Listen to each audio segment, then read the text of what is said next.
Have you ever created a protagonist who seems to have everything they need? They've got a compelling backstory, they're clever, they're capable, perhaps even charming, and you've given them goals, flaws, strengths, and plenty of obstacles to overcome. But somehow, when you read those opening pages, something still feels flat. You can see the character clearly in your own mind, but somehow that person isn't fully alive on the page. And if you're not emotionally connected to them, there's a good chance that your reader won't be either. So what makes a reader care about one protagonist almost immediately, while another technically well-written character leaves them feeling nothing? It's rarely about making your protagonist more likable. It's often about uncovering the emotional contradiction beneath their behaviour, the thing they want, the wound they're protecting, and the flaw they can't yet see in themselves.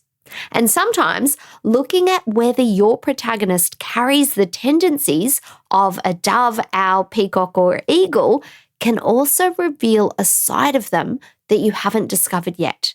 So today we're going beneath the character profile and into the emotional heart of your protagonist so you can create someone that your readers need to follow beyond page one. So stay with me.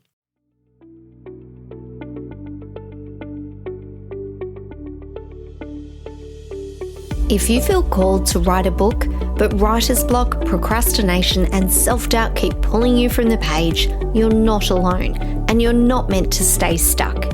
Hi, I'm Maddison, author and life coach, and I've created this podcast as a creative space grounded in faith and mindset transformations to help you break through your blocks, gain creative clarity, and finally finish the book you're meant to write. So grab your cup of liquid gold and let's write the darn book together. Hello, my friends, and welcome back to Write the Darn Book. I'm your host, Maddison Michaels, and today's episode is all about your protagonist and how to create a main character that people care about from the very beginning of your story. We're going beneath the surface qualities of your character and into the emotional engine driving them. Because once you understand what your protagonist wants and what they're protecting and what they're still carrying from their past, their actions start making sense. And when their actions make sense emotionally, even when those actions are messy or misguided, the reader begins to invest in that character. Your protagonist is the emotional doorway into your story for your readers. They're the person who every reader experiences the danger, the mystery, the romance, the loss, or perhaps whatever journey your novel contains. This means that your protagonist has a kind of unspoken contract with your reader. They're essentially saying, come with me, follow me through this world, care about what I'm trying to achieve, and stay beside me while I make mistakes. Trust that this journey is going somewhere worth reaching. But that contract isn't created through a paragraph explaining that your protagonist is a wonderful person. It's created through emotional recognition. The reader sees something in this character that feels human and resonates with the reader. Perhaps they recognize the desire to belong. Perhaps they understand the fear of failing again. Or perhaps they've experienced the ache of wanting love while also doing everything possible to keep people at a distance because they're scared that that love is going to hurt them. That recognition creates connection. And this is important because a protagonist doesn't need to be conventionally likable. Some of the most compelling protagonists in fiction are stubborn, emotionally guarded, impulsive, morally complicated or grey, or incredibly difficult. What they need is emotional logic. The reader needs to sense that something underneath the character's behaviour explains why they act as they do. Your protagonist might reject help, but the reader can feel that depending on someone once ended really badly. They might control every detail because chaos once cost them something really precious. Or they might make jokes whenever a conversation becomes vulnerable because humours always help them escape discomfort. The flaw isn't what creates distance. A flaw without an emotional root is what creates distance. When you understand the emotional root, the flaw becomes part of the character's humanity, and it also becomes the doorway into their transformation. Now, I've had characters who appeared perfectly strong on the page. They were intelligent, capable, they had clear goals, interesting backstories, and plenty of reasons to be involved in the plot. But something was missing. And I could move them through scenes, I could give them dialogue, I could even place obstacles in their way, but I couldn't fully feel them. And when I can't feel the character, I know my reader probably won't feel them either. The issue was that I knew what these characters could do, but I hadn't gone deeply enough into why they needed to do it. And there's a big difference between a heroine who wants to solve a mystery because she's curious compared with a heroine who needs to solve it because being powerless reminds her of the moment she failed to protect somebody she loved. The action might look similar. The emotional experience is completely different. Once I understood the deeper reason, I could see the character far more clearly. Her competence was no longer simply a positive trait. It was her armour. It was her determination to contain her fear, and her refusal to accept help wasn't independence just for the sake of making her appear strong. It was a protective strategy that she'd learnt long before the story began. And suddenly her flaw, her strength, and her wound were all connected. And that connection created the character arc. She could begin the story believing she had to do everything alone, and the plot could then keep placing her in situations where that belief made her life harder. Eventually, she'd face a choice: keep protecting herself in the old way that she was used to, or risk trusting someone and becoming the person the story was asking her to become.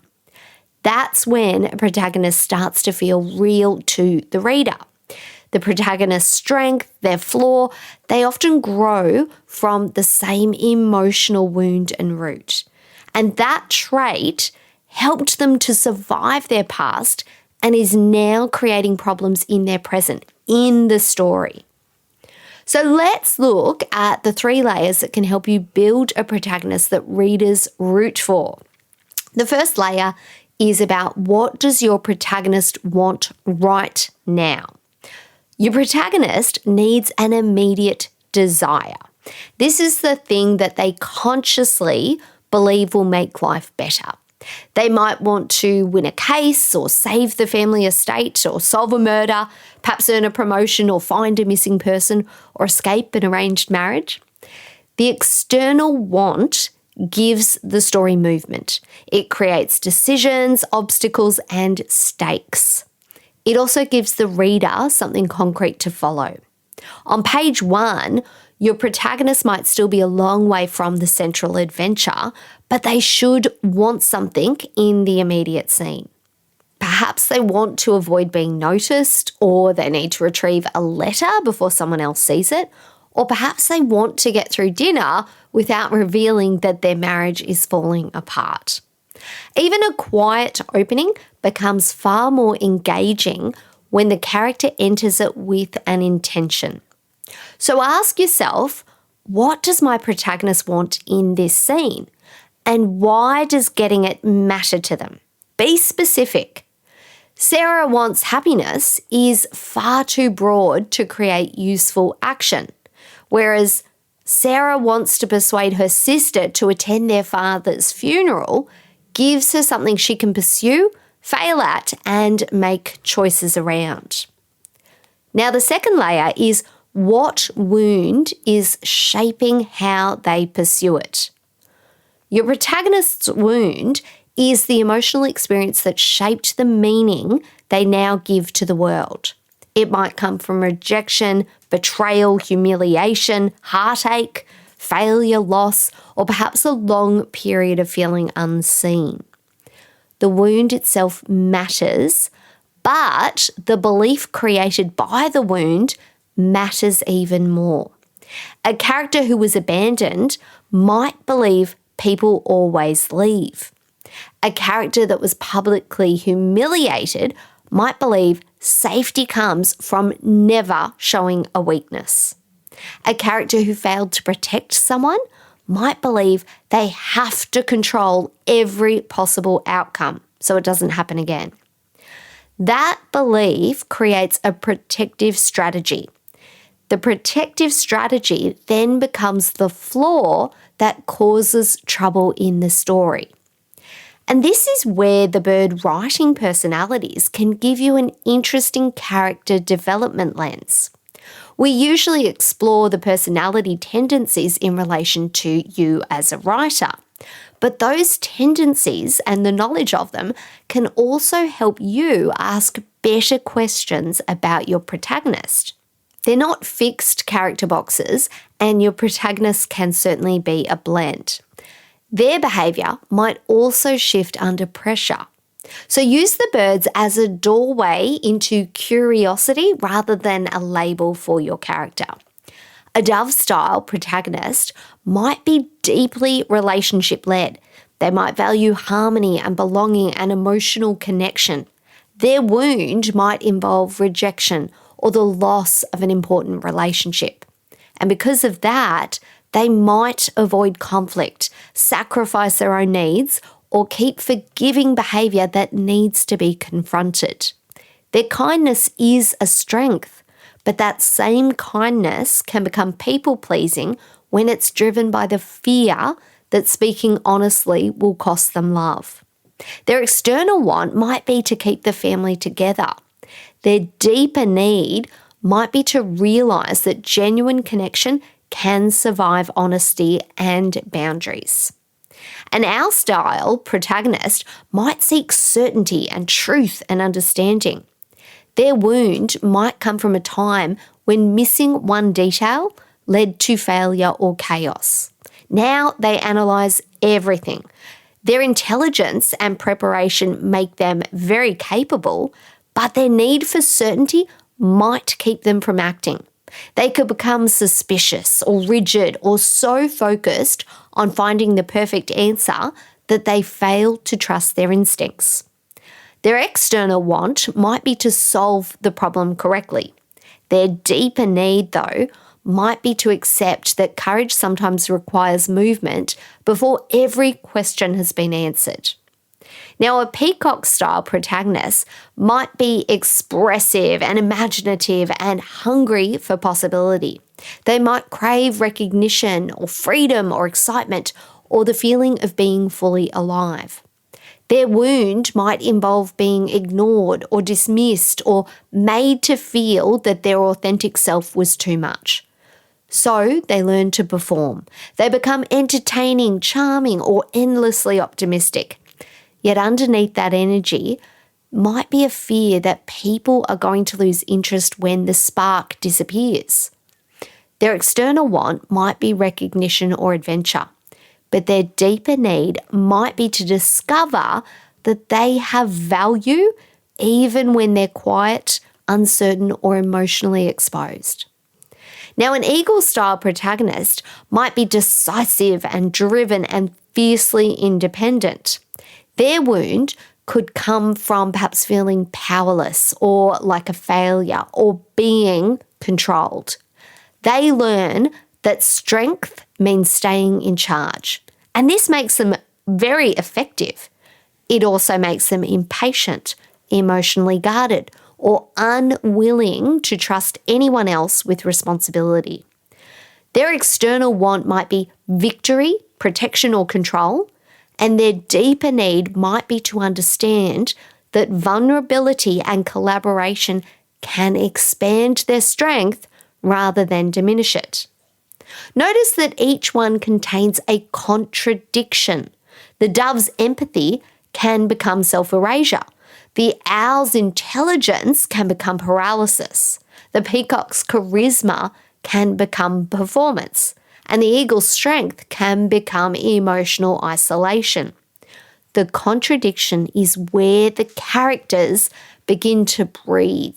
And that is where the interest is for the reader. Now, the third layer is let's see the character through choice. So what that means is once you understand your protagonist's want, their wound and their protective flaw, the next step is putting them onto the page. And this is where writers can become nervous.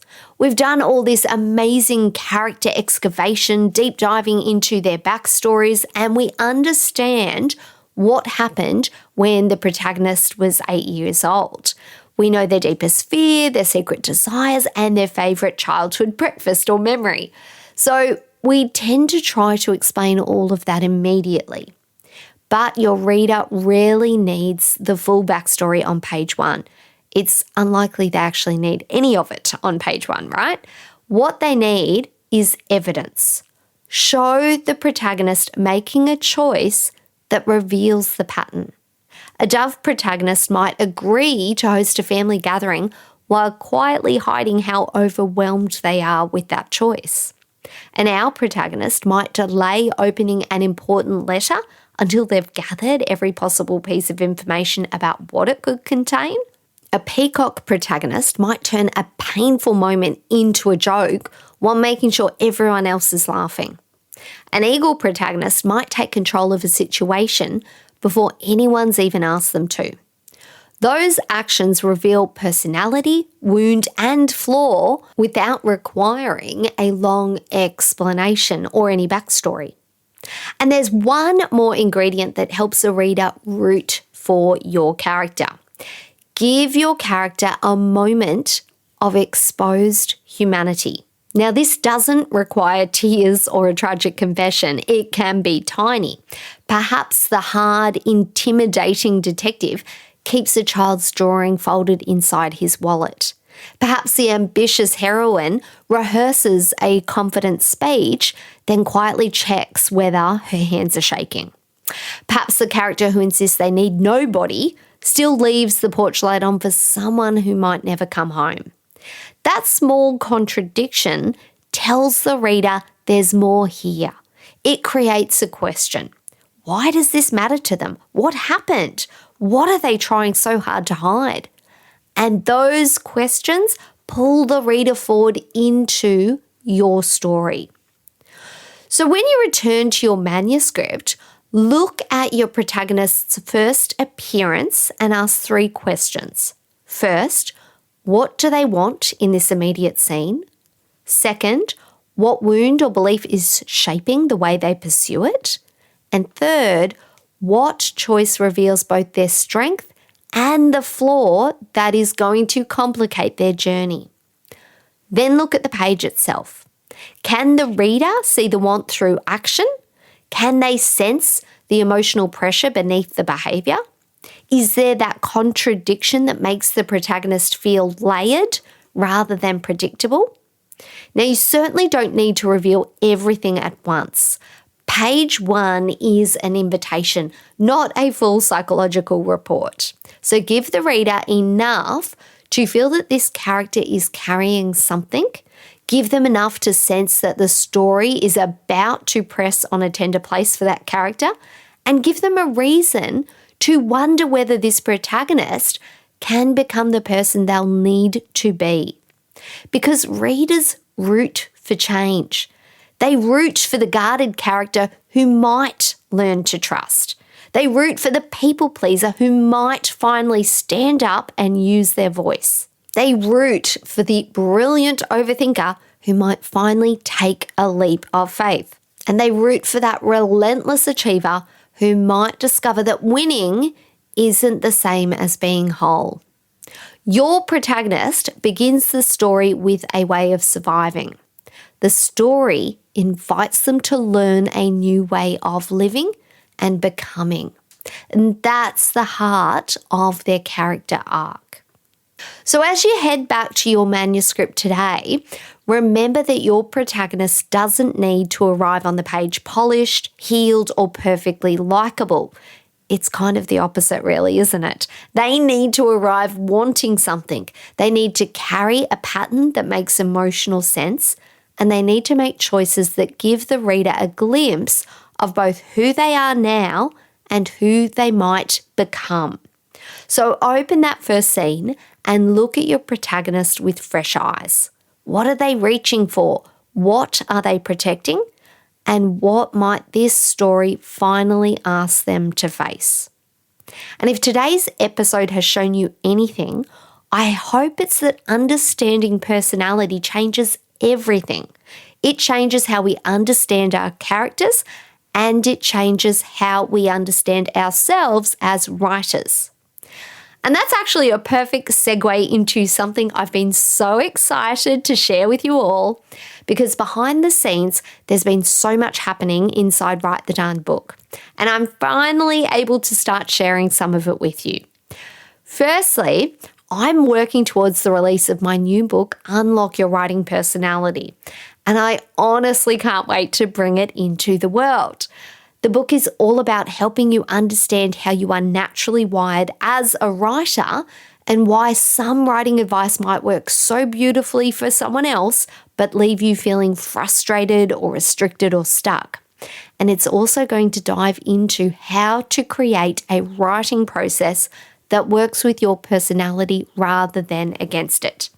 It's designed to help you really understand the writer that you are behind your manuscript, what your natural strengths are, the patterns that might be contributing to your resistance or self-doubt, and the approaches that are going to support your creativity, confidence, and momentum. And the book is only one part of what we've been creating. My team and I are also building the Write the Darn Book app, and I honestly can't wait for you to see it. It's being created as your own personal writing companion, bringing together every podcast episode, a complete 12-step coaching framework, your own writing personality hub with tailored suggestions and strategies for your personality and modality type, including practical writing tools, resources, and so much more, all in one place. Everything we're creating is part of a much bigger vision for Write the Darn Book. It's to give you that personalised support that you need to understand yourself as a writer and work through the things that are keeping you stuck and keep you moving your book towards completion. And as Write the Darn Book moves into this exciting new chapter, the podcast is evolving too. From the beginning of August, I'll be bringing you one new episode every Wednesday. Some weeks will focus on mindset, resistance, confidence, or writer identity, and other weeks will explore craft, story structure, publishing, or practical writing strategies. And sometimes those areas will naturally come together. Moving to one episode each Wednesday gives me the space to follow the conversations that feel most useful and relevant for you, while continuing to grow the podcast alongside everything else we're creating to support you and your writing. So make sure you follow the podcast, because over the coming months, I'll be sharing much more about my book, Unlock Your Writing Personality, along with some exciting first looks at what we're creating inside the Write the Darn Book app. There's so much more to come, my friends, and I'm incredibly grateful that you are here and that I get to take you with me into this next chapter of Write the Darn Book. And remember, you are the vessel for your story. So let the words flow through you and onto the page. Until next time, my friends, take care and let's write the darn book together. My friend, I hope today's episode gave you exactly what you needed for your writing journey. And if it did, would you take 30 seconds to share it with another writer who's struggling to start or finish their book? And if you're loving the show, I'd be so grateful if you left a quick review. It means the world to me and truly makes my day to know that this podcast is helping you. And as you head back into your week, I hope you feel more supported and connected to your creativity. And remember, you're a vessel for the story. So let the words flow through you and onto the page. All right, I'm off to refill my cup of liquid gold and go and do a little writing of my own. Take care, and I'll meet you back here in the next episode of Write the Darn Book.